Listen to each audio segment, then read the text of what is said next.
Hello there, drag racing fan. Live between the slicks, yours truly, the Monday Morning Racer, Lee Craft. Good to have each and every one of you along. Hey, dive into that comment section. Let me know that you're here. Hit that like button and hit that share button. And if you're watching on YouTube or on Twitter or on the Facebook page, whatever it might be, subscribe, like, or follow, whatever is the pertaining action to that social media platform. Between the Slicks Live, we'll take your questions. We'll have a great guest tonight, and we'll go over some drag racing news. Currently, I am in the great state of Louisiana again, but not for any funny car race that, well, was great a couple of weeks ago, the Chaos Cajun Nationals, the inaugural one. But I am traveling through on my way to Houston Raceway Park for the Spring Nationals there and assisting Foley Lewis Racing and Buddy Hole Racing and just doing the media thing there on the grounds at Houston Raceway Park. It'd actually be my first trip to Houston Raceway Park. Get in this last race, or is it?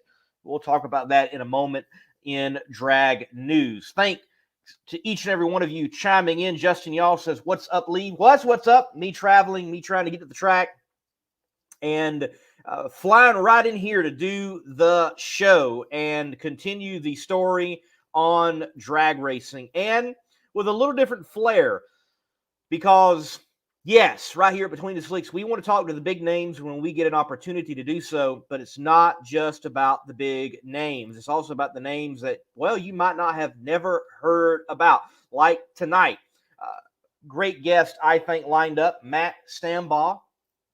He is the pilot of that beautiful funny car. We'll talk about that and other funny cars and other rides that he has been in. His dad was in the racing gig, and him, his sister, they're in the racing gig, and they do the funny car match racing deal.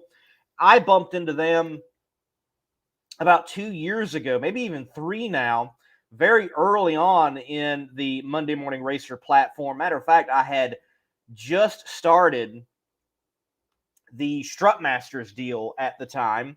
So it was very early, and it was a wild night, the first night that I ever met them and doing a match race with their funny car and a fuel altered. So they have been doing the match racing scene for a while. Looking forward to having him on later on in the show, roughly around the 8:30 p.m. Eastern Standard Time mark. We'll chat with him. And one reason why we're going to be chatting with him is he picked up the win at this deal, the Easter Funny Car Classic at East Side Speedway in Waynesboro, Virginia.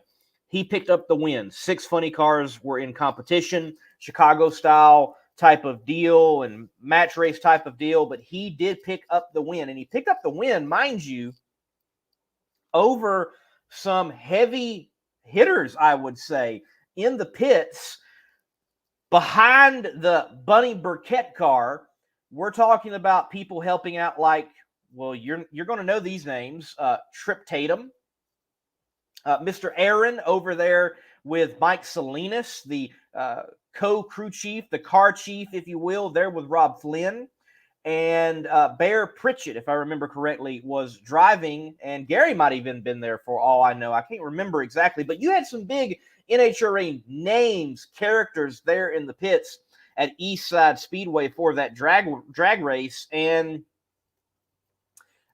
well, they came up just a little bit short in what was a spectacular drag race. Now, I'm not going to have the footage on the show. You can see the video on Facebook on the Monday Morning Racer, on the Monday Morning Racer YouTube channel. Swing by there after the show right here and watch that. It is stepping back in time. East Side Speedway, the drag strip there, picturesque drag strip, kind of remind me of Beaver Springs Dragway in Pennsylvania a little bit. It's, kind of set in the Shenandoah, and mountains are around it, and there's trees and foliage, and it's got the Armco barriers, which I know that's not modern technology, but it's interesting to see these type of cars in that setting. You kind of get the feel back how it was in the day. But mind you, this was not an event that just screamed nostalgia. No, there were modern funny cars there, the alcohol variety. And when you looked at this event on Easter Sunday, mind you, their 58th year of having this funny car classic on Easter Sunday in Waynesboro, Virginia at Eastside Speedway, it was astounding and it was impressive to see what they had and what they were putting on. And it was something that, well, I feel like was a breath of fresh air for an individual that's been covering drag racing for intently for 3 years now. And for all the talk that drag racing isn't doing well and drag racing is going downhill, or highlighting one particular sanctioning body, oh, what will we do? And woe is me, and the end is near. This was a local, little, in the middle of nowhere drag strip that I haven't even heard of, even though I used to go by it regularly on Interstate 81 when I lived in New York, from the Carolinas to New York. And they had a spectacular, jam-packed crowd for that drag strip. They had, I would say, 80, maybe 100 bracket racing style cars. They had them split up into like Super Pro and bracket, and if I remember correctly, but 80 to 100 cars. Then there was like 30 bikes of all different types, 20 junior dragsters, and then the funny cars as the headliner to the card of that drag racing show. It was a great place to go visit and experience a drag race. And if you are looking for something to do Easter Sunday next year, get to Virginia, right near Stanton, Virginia. Waynesboro is there, and check out this Funny Car Classic here at Eastside Speedway. It was a cool deal. And we'll talk to Matt later about the event and his fellow competitors. There were some beautiful pieces of funny cars out there, including his own Generation X funny car machine. Dennis Frame, he chimes in and says, hello from Long Island, New York City Teamsters. Hello, Dennis. How you doing? James, he chimes in. What's up, MMR? Happy race weekend. Yes, happy race weekend. It's happy race weekend just about every weekend now, though, not just the Camping World Series. Don chimes in. Howdy from the Injected All-Stars Tour, sponsored by Napa Auto Parts. Injected cars are alive and well. You know what? They are. They are definitely out there, and I think it's growing in popularity. And we just need to see more and more of them. And I think more the merrier, that we see different combinations and everybody getting together. You know, one group that I haven't been able to witness in person yet, there is this group like the Southern Nitrous Racers. And they race in like Alabama and Florida and Tennessee, and I think a little bit in Georgia and Mississippi. And it's just like nitrous door slammers. Man, those type of groups are great, and they play a vital role. Yeah, so what if they're not NHRA Camping World Drag Racing? So what if they're not PDRA Drag Racing? So what if they're not NMCA? These local door slammer groups or local dragster groups or local funny car groups, they play a vital role in the economy of drag racing continuing to move forward and continuing to thrive. I can remember one of the first times I ever really got to experience up close and personal alcohol funny cars. It was not an NHRA national event, though I had seen them. It was rather at Ware Shoals Dragway. You probably shouldn't be running alcohol funny cars at Ware Shoals Dragway, but it was this weird kind of run what you brung type of scenario. One guy even had like a blown alcohol Corvette roadster, like something you'd see in Supergas, but drop methanol, burning, blown funny car type of configuration in it. And he was racing against funny cars, and there is even like a traditional pro mod in the group. It was just like literally run what you brung. It had to be blown. It had to be on methanol. That was just cool to see. So, also, find that local group wherever you are. Find that local group and go support them. Follow the tour. Maybe they only go to 3 or 4 tracks. Follow them. Maybe you like nostalgia. Follow the Southeast Gassers if you can follow them. Maybe you like the one, maybe you really love funny cars and run what you brung and you're in the Midwest. Follow Funny Car Chaos. Yes, the national event comes your way for NHRA. Check it out. But don't forget about these local touring, door slammer, dragster, funny car, whatever groups at your local track. Go support them. Go support them. And hey, with having you on the show and watching, put in the comment section, what is your local group that you can get to see that is putting on a good show for local fans? Like, I think of one of the first groups I ever got to film. The name is slipping right now. Frank Malvaso, Lancaster Dragway. They had like this outlaw pro mod group, and I would go film them like every month. They would race there at Lancaster. And if you look at a lot of my early drag racing videos, helped build my channel and grow it, it was those guys. Or the Tuesday Night Nostalgia racers at Lancaster Dragway. Now, New York International Raceway Park, I think. There's actually been a big transition there, if I remember correctly, and hearing in the news. But nonetheless, went and supported them and filmed them and watched them on a Tuesday night, and it was good drag racing, guys, and they were great characters and good guys to follow and get to know. Anyway, go support what you've got going on local for sure. All right, let's take the time now and get into some drag news, because there has been some big news drop here recently.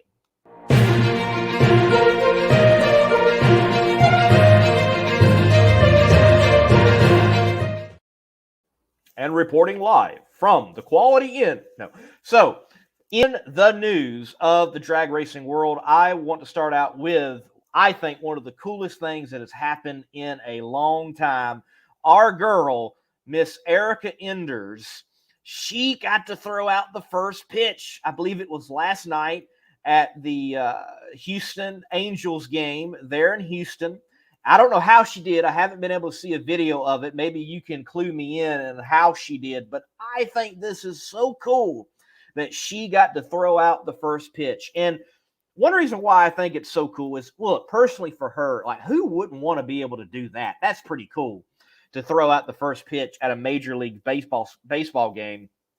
But with all of this, the exposure for NHRA drag racing, the exposure for NHRA pro stock racing, the exposure for NHRA ladies in the sport. I think that's a huge deal that she got to be on TV, I'm sure, and in front of the crowd and throwing out the first pitch, and people who might not have ever heard NHRA before seeing one of the greats of competition out there and throwing out the first pitch. I think that is a cool deal. Did anybody get to see it? That's what I'm wondering. Did anybody get to see it? I am wondering that and how she did. So, yeah, please let me know how she did. Now, that's not arguably the biggest news item of the week or the day. No, I think the biggest has to be what is tremendous news, that Captain Chaos, Kenny Koretsky, it has been finalized, it has been announced that the Koretsky family has purchased Maple Grove. That is huge and outstanding news, that Kenny Koretsky and family have purchased essentially what would almost be a home track. And even though Maple Grove was probably never in threat of being lost to industrial zoning, such as an Atlanta or Houston, and we'll talk about Houston in a moment, it definitely could have been threatened by housing. If you've never been to Maple Grove, it is situated in an interesting area. It's surrounded by houses, And it's like, who put a drag strip here? But nonetheless, it is a wonderful place to go and experience a drag race, and has cemented itself as a place that we as drag racing fans definitely want the NHRA National Tour to routinely go to. It has played part in epic record-setting runs, and it has played part in championship chases for decades now of the outcome of that event and what happens in it. So the Koretsky's coming along and purchasing the track, and look, to those who had it in their possession before this purchase, shout out to them.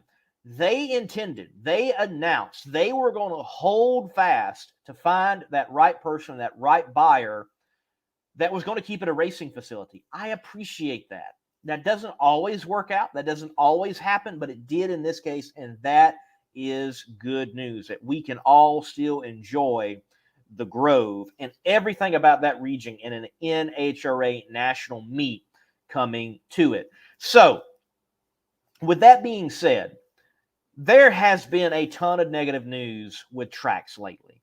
Atlanta, gone by the wayside. Phoenix, we know that it is going to be going by the wayside soon. Houston, we'll talk on this a little bit more, but we know eventually it's going to be going by the wayside. We are losing tracks, no doubt. But I want to say this, and I want to structure the doom and gloom and the end is near type of thinking with, well, we've always been losing tracks ever since the first one was built. And more than likely, it wasn't built. I mean, you think about it, the first track, what was it? It was some red light to red light, or stop sign to stop sign, or some abandoned airfield that we probably don't even know about, and would have to really dive deep into the history books and see if the old abandoned airfield is still there. Anyway, I think of, as a prime example, Ontario Motor Speedway. Now, some of the younger people, you might not be familiar about what I'm speaking of, but in Ontario, California, yeah, just down the road from Pomona, you had a world-class premier facility, not just for drag racing, but also for NASCAR and also for IndyCar. It was, in effect, if I remember correctly, actually part of a Triple Crown at one time. Anyway, this premier facility, and you can hear information from it from John Forrest and others, and they loved going there. Records were established there. It was eventually dismantled, and I believe the Toyota Arena sits very close to where the starting line was in Ontario. When I stay in Ontario, I stay at this little roadway inn across from Interstate 10, and if I'm not mistaken, on the other side used to be the Speedway. That was a premier facility, world-class facility, and we lost it decades ago. And yet other facilities came along, and other facilities have went by the wayside. And we're going to have other facilities come along, and we'll have other facilities go off the radar. It's good to hear, though, that Maple Grove is saved for the foreseeable future by people who love racing and are racers. But don't get too upset with the cycle that we're going through and the upheaval that it seems like it's going on. If you dig just enough, just a little, you'll hear, oh, this track is making investments. Oh, this track is on the radar. And I think within the next 5 years, the NHRA Camping World schedule will look extremely different from what we have been used to. And you know what? Maybe that's not a bad thing. Maybe going to new and fresh markets and being forced in the situation that is presented and put upon us at the moment is a good thing. It may very well be the case. Also, I'm not a fan of going to tracks 2 times a year. And who came up with this rule that you've got to go to a track every year? Why can't we put tracks on rotation. Sure, I don't want to have U.S. Nationals rotated. No, that's one of those staples. It's got to be there. Winter Nationals, it's got to be there. Finals, it's got to be there. But I don't know. Do we have to go to Bristol every year? Do we have to go to Seattle every year? Do we have to go to some of these places every year? Maybe it's 2 years in a row and skip a year and go to a facility that's never had a national event in a market that has never had a national event. Just saying, maybe that's a possibility and that could be worked out. On Houston, I've been alluding to that. Well, if you recall that Texas 2K street thing they had down there, at the end of the event or toward the end of the event, one of the promoters or one of the operators of that event mentioned, and we'll be back here, Houston Raceway Park, in 2023. And when that was stated, everybody was kind of like, huh? I thought the track was done with. Well, also, let me say this. The last NHRA national event at a track does not mean that it's the last drag racing event. That's a big misnomer. That's a big misunderstanding. And NHRA drag racing fans in particular are bad about that, especially those who just follow the Camping World Series. No, there's more drag racing beyond the NHRA Camping World level. Way more. So, we got word, they're still going to have drag races in 2022 after the national event and even into 2023. Wow. Well, how does that work? What's going on?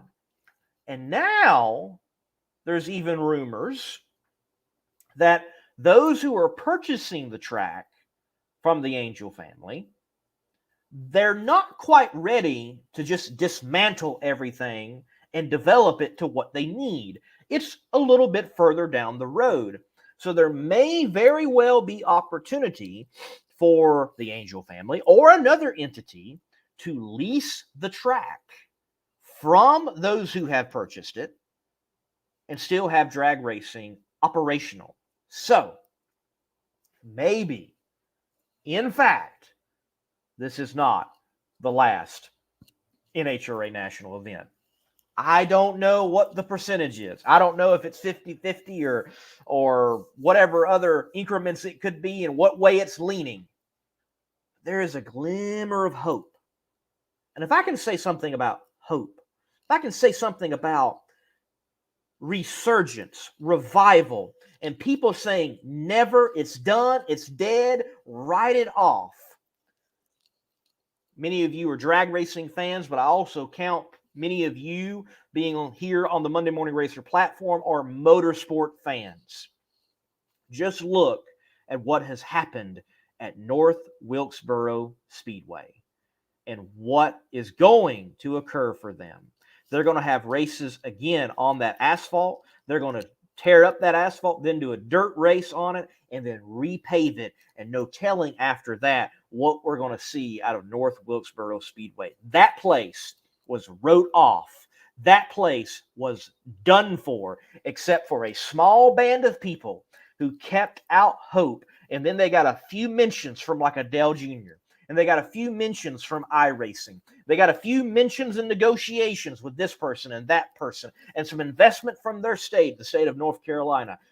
Do never count it out. Like Palm Beach International Raceway right now. It's a fight. It's not looking good, but things have been put on hold. The pause button has been hit on that track, just going away. You never know what might happen. I think we are looking ahead to bright times for the sport of drag racing, and not just in the NHRA Camping World realm of it. All right, let's see. Let's dive back into the comment sections real quick. James says, my local drag strip outside of NHRA is I-64 Motorplex in Owingsville, Kentucky, 8th mile track, about 15 miles west of where I live. Cool, man. We'll definitely support that track. Hey, maybe I'll make it out there one day and be there and enjoy that facility. Carl, he chimes in. Hi, man.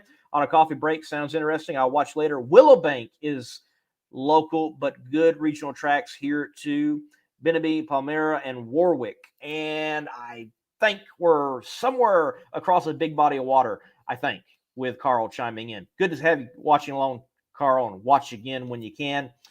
Bill says, you need to come to Cordova Raceway for the World Series of Drag Racing. That's definitely on my radar, Bill. I will be there for sure for the Funny Car Chaos exhibition event later on this year. I don't know if that correlates with the World Series or not, but the World Series is definitely on my radar as well. Doug, good to have you watching along. Thank you for chiming in. Brian, hey, he's an alcohol funny car guy himself.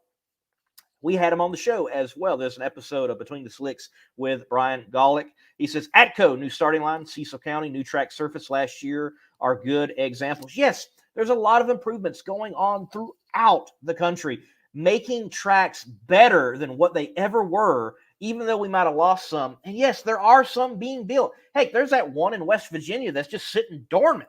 We need to get it figured out and worked out as well. Drag Racing Central. Thanks for watching, bud. Appreciate it. That has a lot to do with track budgets.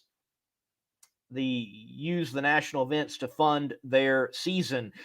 Yes, but also there's plenty of tracks who don't have a national event, and yet they can fund their season. Also, tracks have got to learn beyond funding themselves from just one event. Look at what the Texas Motorplex is doing. I don't think they're banking on just a national event at this point. They have learned and they have come to the point about, hey, we have got to diversify. And I think any racing facility with that much land that is involved and the space and the grandstands and all those things that go into what is at a racing facility, they've got to diversify even beyond racing. DRC continues, says NASCAR has grown a lot, though, since 2019. NHRA hasn't seen that kind of growth yet, but it has grown. I mean, maybe not as much as NASCAR. I think that's also debatable, but ratings apparently are up to an extent. And, man, I've been to a lot of the races, and there's been a lot of good crowds. I mean, Pomona was hit hard by the restrictions and then them being dropped off, but I've experienced a lot of good crowds and a lot of energy in the fan base. And, I mean, at this point, going to Houston, I have been to every national event so far this year, and it's been good. It's been good. Let's see. Kenneth, 2 months every day, according to Dirty Mo Media. Right. So, I mean, again, people have been working on it, and great things for North Wilkesboro. And you know what I hope too, though? North Wilkesboro Speedway is getting a ton of love, and I'm glad to see it. Well, there's also Wilkesboro Dragway. North Wilkesboro Dragway. I've been there. Neat little facility. Maybe it will see some love. I hope they're getting some dollars in this whole motorsport deal that the state of state of North Carolina has put out. So I hope they see some dollars. I mean, it's never going to be a premier facility where they're holding, huge national events or anything, but maybe something to help them to have upgrades and at least, some safety upgrades, but very picturesque facility there in North Carolina. Destroy 1320. Be sure you hit the like, y'all. Yes, hit that like button. Thank you all for watching. We're going to have Matt here on in just a few moments and chat with him about this Funny Car Classic on Easter in the Shenandoah, his hot rod, his competitors' hot rods, and just match racing, funny car, and drag racing life in general. DRC heading to NHRA Division 1 race at ATCO this weekend. Dude, that's good to hear. More people. Don't just look at going to the national events. Go check out the divisionals. Go check out the regionals. There's some great action at those events as well. Love getting to them. So that's cool to see. Hey, take a camera, man. Get some interviews. Do something. Cole, he says, can we talk about how there is almost no big money bracket races in St. Louis? Well, I do know this. Some of the guys definitely to talk about that would be Going Bracket Racing. Check out that channel on YouTube and Facebook, Going Bracket Racing. And we're running out of time here. I've got to get Matt on here very soon. But yes, things seem to be changing. And that was kind of like the stalwart, the bulwark place of big money bracket racing. Brian chimes in again. Proper promotional work needs to be done for events other than just hoping people who follow come. Advertise it, in my opinion. And yes, I agree, man. You've got to do proper promotional work out there. Proper promotional work needs to be done versus just hoping. Oh, okay, that's a double comment. Double comment. Gotcha. Noble, Oklahoma, under new management. Cool deal.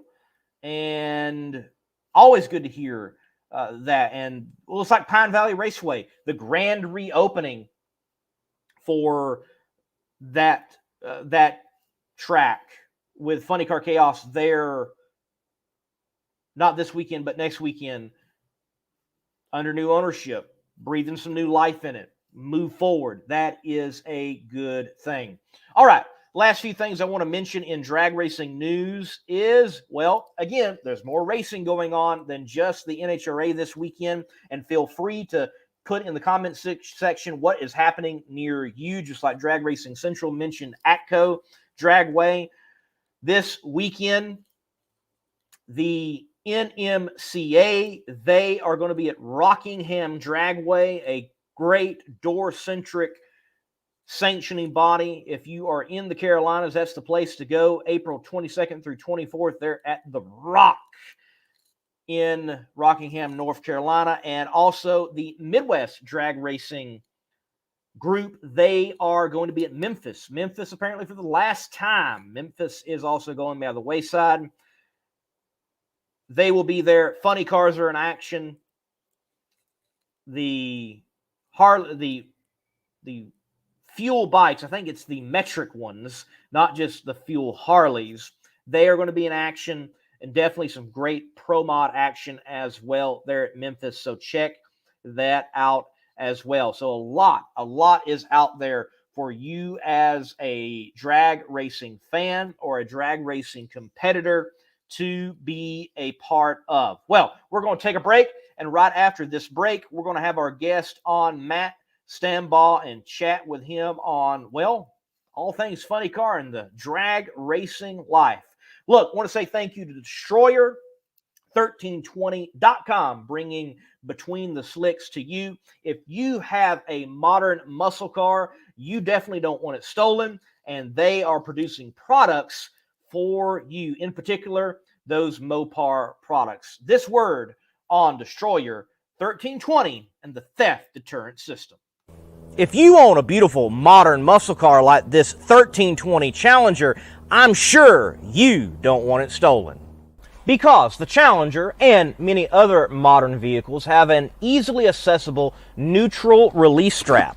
That was your coin holder in your center console, and beneath that there's this red cord that someone can pop, put it into neutral, and potentially easily steal your car. But at Destroyer1320.com, they have the TDS, Theft Deterrent System, which is a cover over that strap using factory mounting points so that you don't get popped by a thief. So make sure to go to Destroyer1320.com using promo code MMR for 15% off and get your Theft Deterrent System TDS and steal the thieves' hope.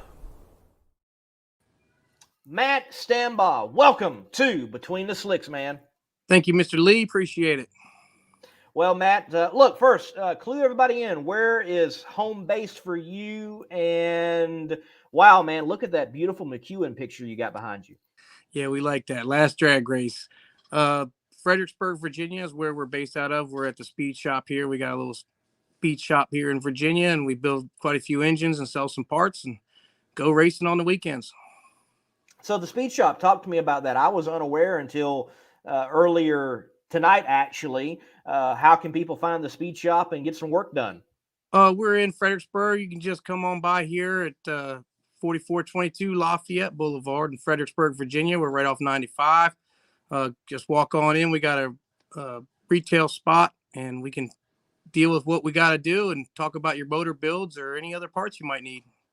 And for anybody that hasn't been there on 95, it's going to take longer than you might expect. No. Yeah, this is kind of a rough little patch of 95 right through here. Right, right. Well, you definitely did not have no rough little patch in the Shenandoah there at Waynesboro. Let's talk first about the facility. Now, I'm going to have to let everybody go watch the video, and I'm not going to have any footage. I'll have a few photos later on, but Waynesboro, Virginia has Eastside Speedway. Used to be a dual facility, apparently, with a dirt track and the drag strip. That can always be a mess. But talk to me about that picturesque setting and getting to put a funny car with all that horsepower on that narrow little strip. Yeah, it's a challenge, that's for sure. The track is owned by the Gore family. Gary Gore, his dad Al, had built the track in the '60s and from nothing, and he had built the track. And they actually had a drag strip to begin with, and they built a dirt track, and they ran dirt track in conjunction with the drag strip. Then they recently closed the dirt track down in the last few years, and now they're just primarily focusing on the drag strip. So yeah, that's a long time race. It's been going a real long time. This was the 58th, I think, annual Funny Car Spectacular, Funny Car Classic. That was a pretty cool deal. Been there, probably been going there for 15 to 20 years. We ran quite a few years there driving Miss Bunny Burkett's car, actually the car that we ran in the final this weekend. So that was pretty cool. So, yeah, that's what we've been doing. And neat little track owned by the Gore family, Gary Gore, great friends, all of the family. And we love going there, love racing there every Easter. We look forward to it. Yeah, we've got Scott, a miss. He says that he grew up about an hour away from Waynesboro, and now he's been in Los Angeles for about 36 years. But he said that he remembers going to the funny car shows in the mid 70s. So, yeah, 58 years.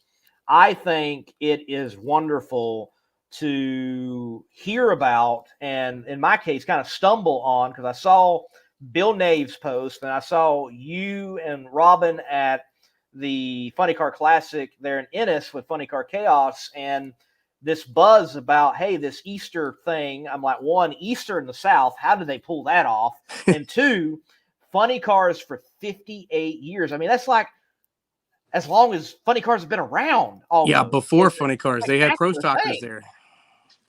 AFX cars and Pro Stockers there. So it's a pretty impressive deal. All through the 70s, Nick Bonafonte of the Bonafonte Products, patriarch, he had his circuit there. Then Bunny took the circuit over and ran it there. And now Jagger Naves with Earth Shaking Entertainment, he does the show there now. He's been doing that for quite a few years. And his dad, Bill, of course, with his alcohol funny cars. So, yeah, we love racing there. It's a lot of fun. It was a pretty big deal, obviously, with Bunny Burkett on Easter. That was a pretty big deal. Always was. Big time family tradition. Her godson, Gary, who drives the car. That was pretty cool for us to be in the final. Mo, her husband, and Bunny live maybe 10 miles from here. So we're all in the family situation. And like I said, when I drove the car for 7 years or so, we ran there every year, and that was a big deal. We really enjoy it. It's a lot of fun. It's a neat little track. Challenging for sure. It's been getting more challenging over the years. But yeah, part of the deal. We got lucky and pulled off the win. All right, well, I'm going to bring some photos up, and let's just clue everybody in on some of your fellow competitors and this band of match racers, I guess you could say. You all know each other on the East Coast and have Absolutely. deep connections, but some beautiful hot rods, some nostalgia hot rods, some modern hot rods. So before we talk about your particular hot rod, let's look at a few of these and just give us the rundown. Okay.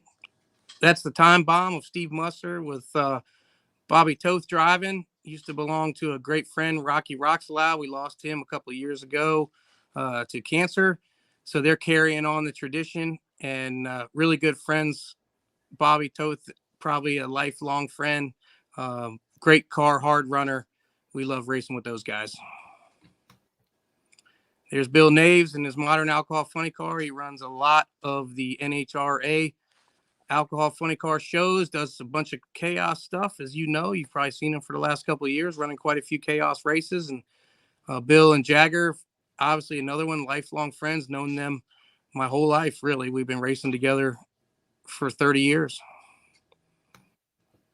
There's Chris and Krista Mazzarella in the Total Insanity Monza. They actually have two cars that are painted the same, and Krista out front there, she drives her own car. So that works out pretty cool. So they run her car sometimes, Chris's car sometimes. They look very similar. We race with them. They're great friends, really good friends. We do stuff away from the track, and we race a lot together. And we really like Chris and Krista. We have a good time with them. They're from the great state of New Jersey. And there it is. That's Gary Pritchett driving the Bunny Burkett Cotton Pony. That's the car I've probably made 50, 60 laps at least in, probably more than that. I don't even know. Bunny asked me to drive in 2012, I think, maybe 13. I don't even know. And it was going to be a one-time deal. And that lasted for 7 or 8 years. And we did real well. We were actually ran 586 in that car with the nostalgia body on it. So that was pretty impressive in 2014. So that was a pretty cool deal. So yeah, that one hits pretty close to home with Bunny and her husband Mo. All right. The only one I did not get a picture of, because I had to get these very quickly snapping after the burnouts, because I knew y'all were going to be doing great burnouts. So I'm like, I can't lose any shots. I didn't get one of the Carolina Outlaws. So fill us in on that team. Yep, that's Dilbert White from North Carolina. He has been running quite a few years with that funny car, and he has an alter body also that he runs, a T-body.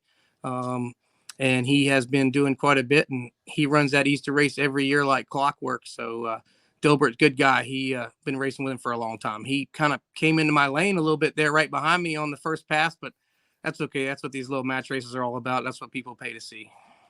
Hey, if you can't blow the scoreboards down, knock them down. No.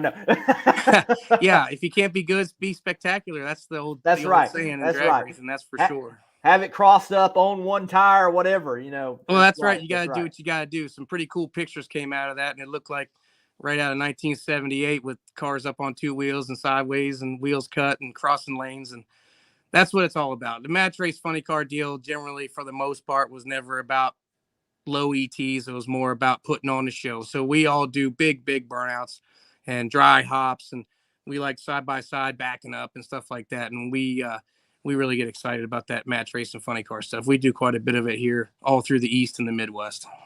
Well, Ben, there are things about the match racing scene, and my dad was a part of that with Gene Cromer back in the day, with Moonlighter Willis and the Moonlighter Funny Car back when funny cars were really funny, and like, what were they?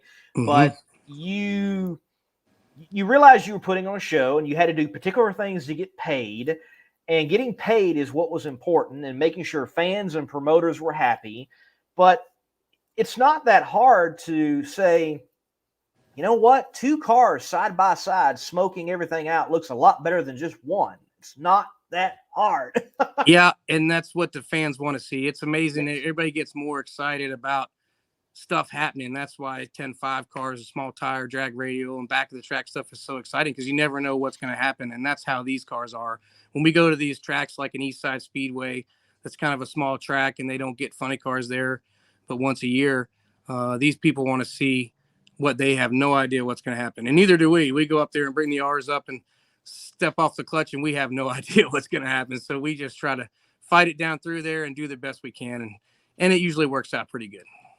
All right. We're going to bring up your beautiful looking hot rod, and we'll talk later that because I asked, because I had no clue, but this is not the car I first encountered you and Robin with, but this is definitely a good looking piece, man.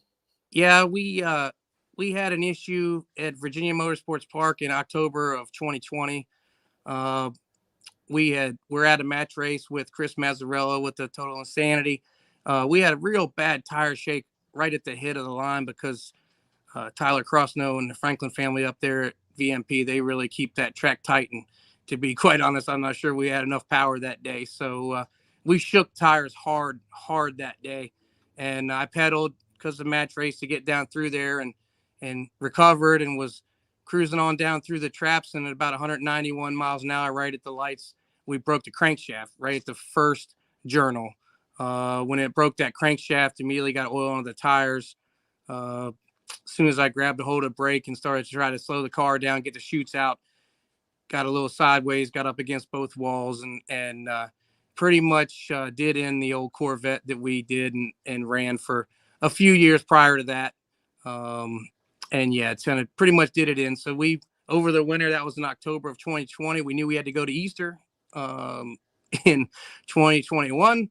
So we got to work right away and drug this chassis out of the mothballs that we had kind of tucked away if we ever needed it. And this is an old Ken Cox chassis that we built here. And we got a body from Bob Rossetti, our friends at Funny Farm Fabrication, brand new Vega body there. And we mounted it on there all in-house and did all the chassis work and got her together and made it to the Easter show for 2021. So that was a pretty big deal for us.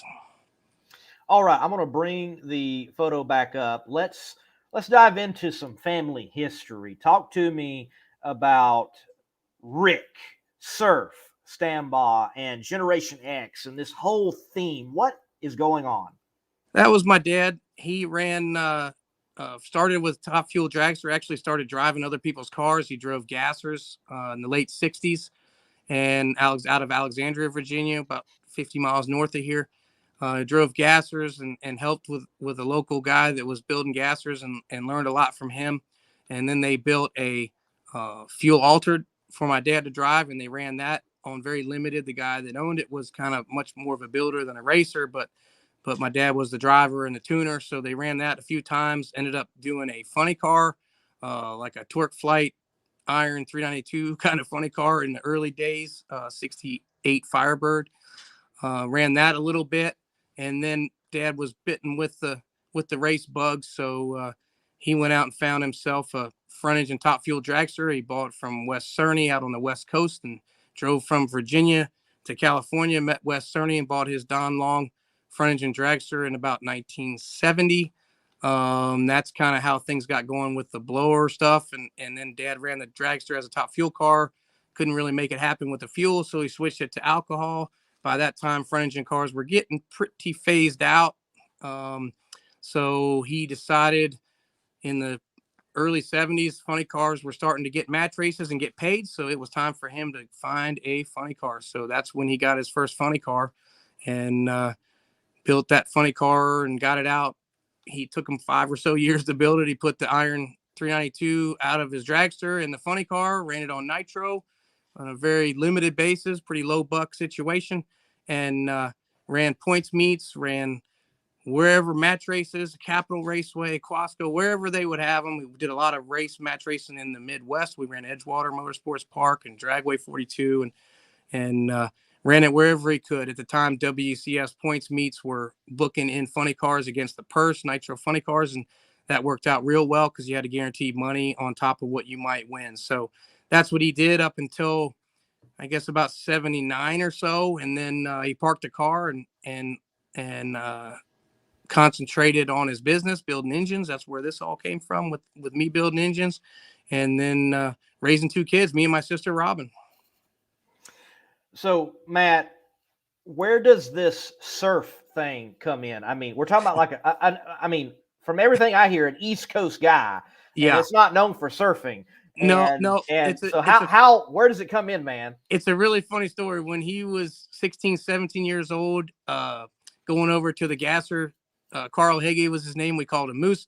When he was going over to his house, he had gone to the beach for the summer, and he had his Gordon and Smith and his Dewey Weber surfboard shirts and his shorts on. And the guys around the shop just started calling him Surf, and that kind of stuck. So he loved that. He loved the beach.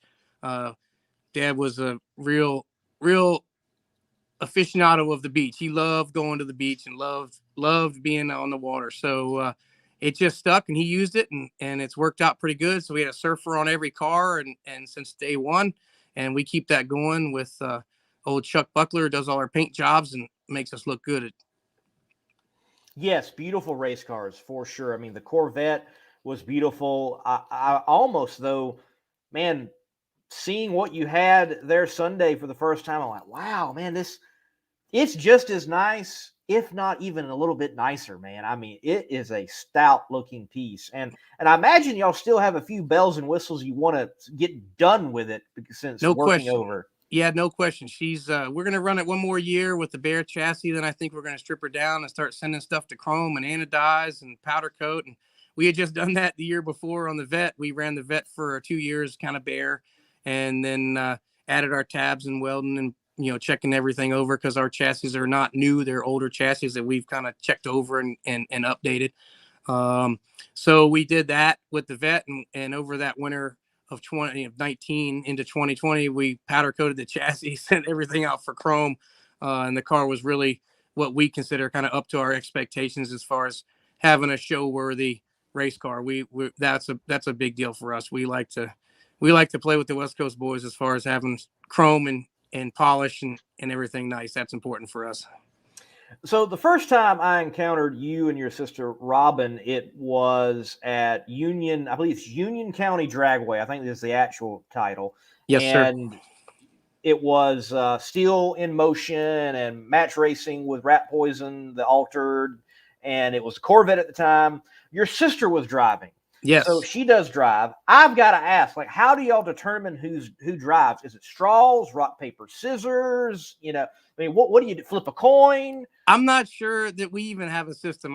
Sometimes we don't decide till the day of the race. I don't know. We're fortunate that we have that opportunity. We got Robin licensed a few years ago.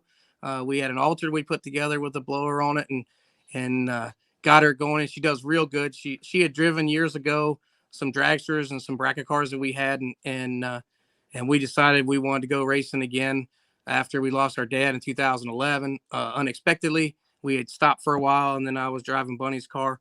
So we decided to bring the family car back out, and part of that deal was she wanted to get in some seat time. So that's what we've been doing. So we kind of mix it up. It depends on the race, depends on where we're going, depends on what's at stake. It just depends on what's going on.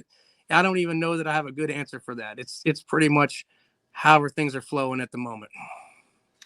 So Scott, he's got a question. You might have already actually hit it, but I want to make sure. He says, Matt, did your dad run a front engine alcohol dragster in the early days of pro comp?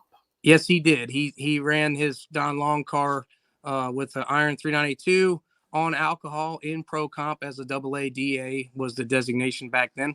And yeah, he ran in pro comp. Not a whole lot, mostly East Coast stuff, Suffolk, Englishtown, Maple Grove. Shout out to Maple Grove with the new owners. That's awesome. Yes. And those kind of places. So Capital, some of those other places, and that was definitely him. So if you remember the new generation, his cars were called the new generation. And when we decided to build the vet and come back, me and Robin talked about it, and we decided that we wanted to update that a little bit. And we were both from Generation X, so we figured that was a pretty good mix. We'll make it Generation X, but it's still new generation racing. That's actually the name of our speed shop and in engine business. New generation, Generation X, they all work, but Generation Millennial, I don't know. It's kind of, Eesh. yeah. Yeah, I don't know. Yeah, We're we'll going get to through leave that that. alone. Yeah. You got to wait till the Gen Z, the Generation Z sounds better than all. Yeah, you got to Actually, wait. Generation Z sounds pretty good. That's for sure. But we'll Right, there see you how go. they are. We'll see. So, where do you feel? Let me preface this question with doing the shows that I do right here Wednesday night, sometimes with Funny Car Chaos, Tuesday night regularly with Competition Plus, and interacting with folks. There's so many that love to be negative about the sport and really glass half full. You've been doing this a while. You've seen your dad do it, and you've been doing the match racing thing. Do you think we're at a healthy period for the sport? Do you think we're in a good period, or is it really glass is half full? Put the where do you put your line on the measuring stick of everything?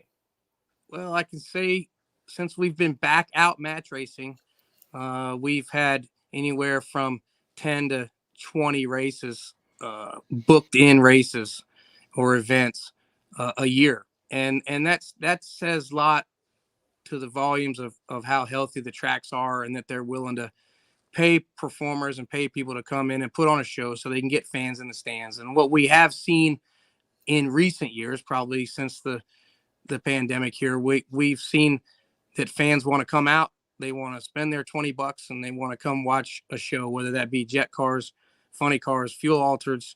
You mentioned our friends Dan and Robbie Pettinato with the rat poison. Uh, they put on a great show with their fuel car operation. So it just depends on what the customer wants to see and what the guys are doing. So I think everything's healthy. You were there Sunday. I think there was over 200, maybe 300 bracket cars there. That's pretty impressive on an Easter Sunday, first weekend open of the racetrack. We know the numbers. Gary there does a nostalgia race. He does 4 nostalgia races a year at different tracks across the East Coast. And, he has average of 400 to 500, 600 cars show up for these nostalgia races. So I'm not sure if it's nostalgia. I'm not sure if it's 10.5. I'm not sure if it's pro mods and PDRA, but what I do know is there's going to be a lot of people at VMP this weekend. They're having the Street Outlaws down there this weekend, and I imagine that place to be packed. So I think the sport is alive and well. NHRA has been knocking it dead. They've been selling out race day tickets for the last year since they've been back to somewhat normal. So I think everything's good. The dirt tracks are healthy. The asphalt tracks are healthy. We have a couple customers that run asphalt, circle track, and dirt tracks, and they seem to be having good car counts. So I think the racing overall, NASCAR is making a resurgence. I think racing overall is in pretty good shape. I think the naysayers are the people sitting behind the keyboard and not going out to the races.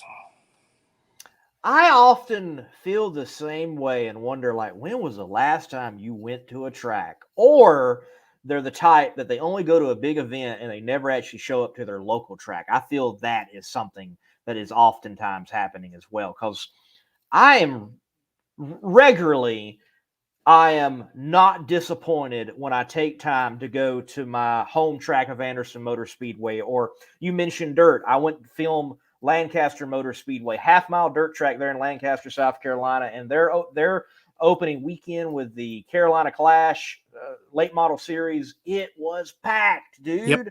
I'm like, where did all these people come from out here in the sticks?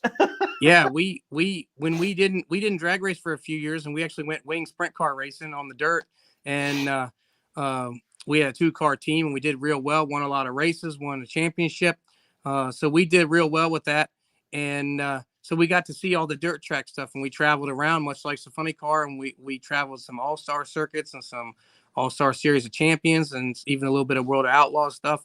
And so we got to see that side of it. And it's amazing how similar that is to the traveling match racing or the national events of a funny car race. And, we always try to get to the winter series down in Florida with the World Outlaws, whether it be sprint cars or late models. And they're always put on a great show and the stands are always packed. So I think you're right. I think that people are missing out if they're not going to these local tracks that are within an hour drive or 2 hours drive, and they need to go see this stuff, because once they go, they're going to be hooked. That's for sure. There's no question about it. We love it. We love all kinds of racing. We're racers, man. We'll race anything. I hear you. I hear you. Definitely love my racing. And interesting, you kind of add to my observation. For whatever reason, it seems like the drag racing to dirt track world and vice versa is easier of a transfer than the asphalt world to drag racing and vice versa. It's very interesting how that has worked out, but I have encountered so many people who either were on dirt and went drag racing, or they were doing drag racing and they went to dirt racing, but not the asphalt to asphalt. Find that fascinating. Yeah, that's I actually worked on and drove an asphalt late model a little bit, just a couple of races for a good friend and customer. And I guys are going to hate me for this, but I found it kind of boring driving the car. So the dirt wasn't like that. The dirt was not boring. It was everything but boring. So I feel like my experience in the dirt car made me a much, much, much better drag racer, especially with the high powered car like a funny car or a pro modder, something with the blown Hemi, blown alcohol situation like what we're dealing with, even blown nitro. I think it made me a much, much better driver. So I encourage people, if they get the chance, to get behind the wheel of those things, and they're going to be surprised at exactly what happens. It's a lot of fun. So Todd's got a good relevant question, and sorry, Todd, I know who you are, man. I'm not going to butcher your last name. Sorry, Todd D. What other events are Matt's schedule? What's on the schedule for you for the rest of the year, Matt? Well, we got that Steel in Motion you talked about down at Union County here coming up in a couple weeks. That will be in May. Let's see, 13 and 14. We got Quaker City, Ohio, and Salem, Ohio. That's a big funny car race. They're actually going to have 10 funny cars there. A handful, I think they're going to have 8 blown front engine dragsters there. So that's going to be a show that you're going to want to see. That is on the 29th of May. Let's see here. We got VMP, Virginia Motorsports Park Super Chevy Show. We are running good friends there. So we're going to have a 2-car match race there. That's going to be a lot of fun. Then we're going to be over Father's Day weekend, June 11th at Cecil County, Mr. Jim Halsey's track. We'll be doing some big funny car race there. There's usually 12 to 15 funny cars there. Whoa.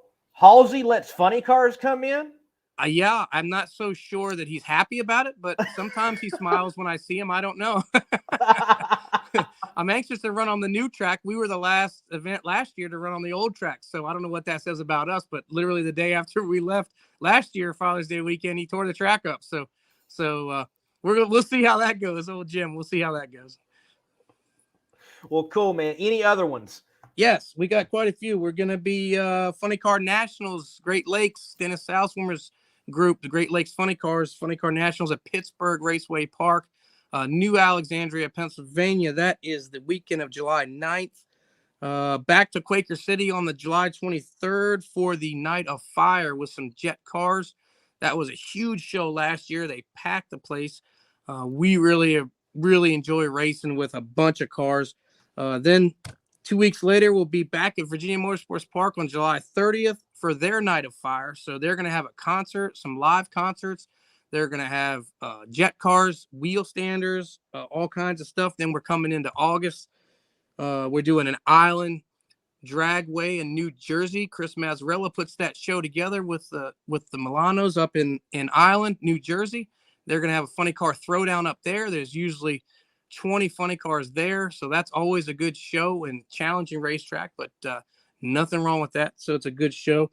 Then we have a car show in Mahwah, New Jersey. That's a car show deal called Dead Man's Curve. There's a car club there right by the Tappan Zee Bridge. That's a whole weekend ordeal. We do a Nitro Alley there, and they have a good time, and we have a good time hanging out, firing the cars up a few times a day. Then we're going back to Keystone for their reunion in September 24th.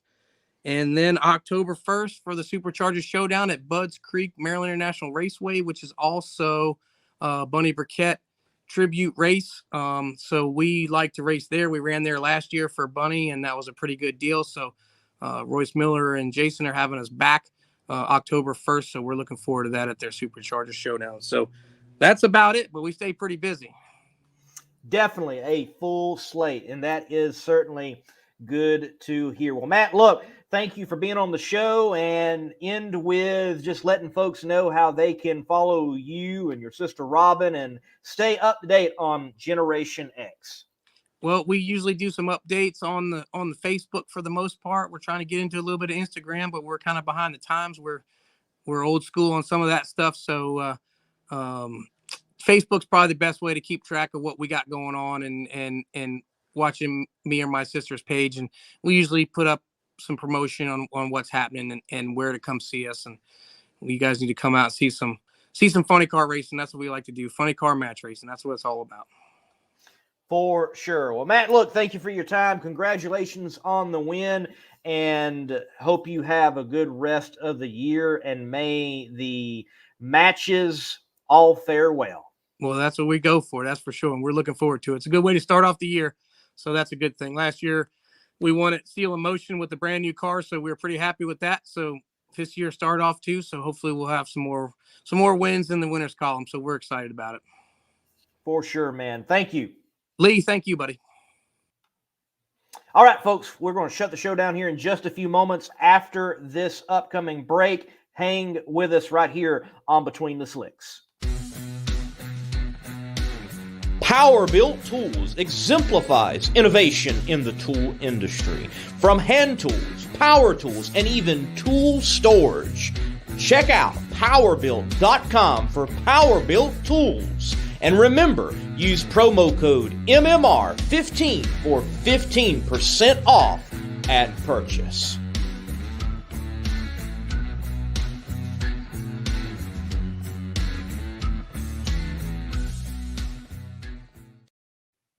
Definitely cool to have Matt Stambaugh on, chat with him. As I have often said right here on Between the Slicks, yes, we want to talk to the big names, but we want to talk to any name in the sport of drag racing on Between the Slicks. It's about everything between the slicks. Even when there's just one slick, we've had those episodes also with those motorcycle guys, because everybody's got a story.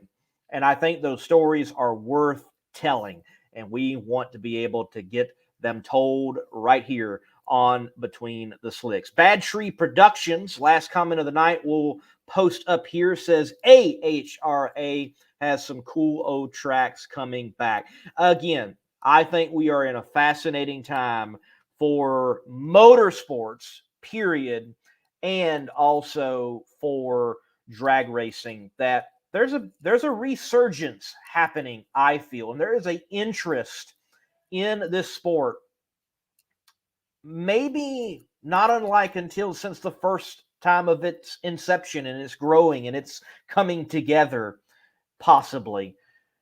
It remains to be seen, but I'm glad of what I perceive is ahead of us in the sport of drag racing. From the NHRA to Funny Car Chaos to PDRA to NMCA to Street Outlaws to Back of the Track, such as with Corey Stamper and his great promotions in the Carolinas and elsewhere. I think drag racing is doing pretty well, ladies and gentlemen. Well, look, thank you for watching. Be sure to subscribe to the Monday Morning Racer YouTube channel. If you're watching on Facebook, hit that like button and like the page. Share as well. And if you're watching on Twitter, well, retweet and follow the Monday Morning Racer. I'm Lee Kraft, and until next time, ladies and gentlemen, God bless and keep the pedal